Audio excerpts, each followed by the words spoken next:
de memla pungen. Memla pro, samla problem akungen. Emla mu flayo, senya domno wao.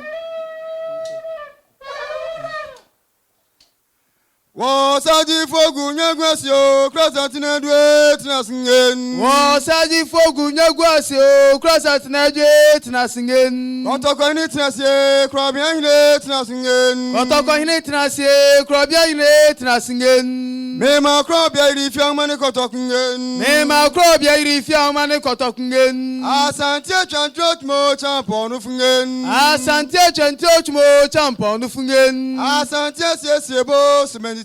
Asantie siesiebo smotitien. Robia santinadwe tinasingen. Robia santinadwe tinasingen. Osechi chie mi modi nwe wisio. Osechi chie mi modi nwe wisio.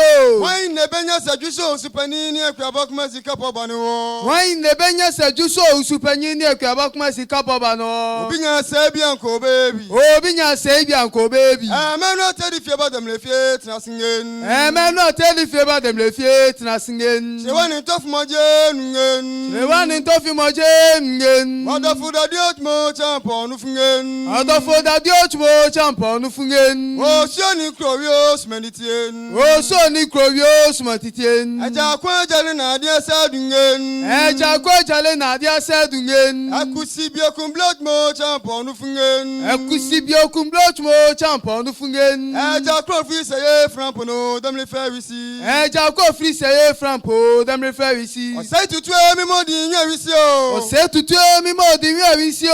Wine ne benya sekantin chebo chidan kwan se wampim sika poba no. Wine ne benya sekantin chebo chidan kwan se wampim sika poba no. Obinya se bianko baby. Obinya se bianko baby. Gagwa bakana ne flampo no dem le ferisi. Gagwa bakana ne flampo dem le ferisi. Mi mo jabindo da ko yadungen. Mi mo jabindo da ko yadungen. Yadon ne dia ko boje jota touch mo champonu fungen. Yadon na ne dia ko boje jota touch mo champonu fungen.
Asia na peme to change. Makamfa. Ani mari ba ku mi ngo ti afa bi ngan. O se tu na kana ti na mu mo sa bo ni ngan. O se tu na kana ti bi onu no.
Thank you.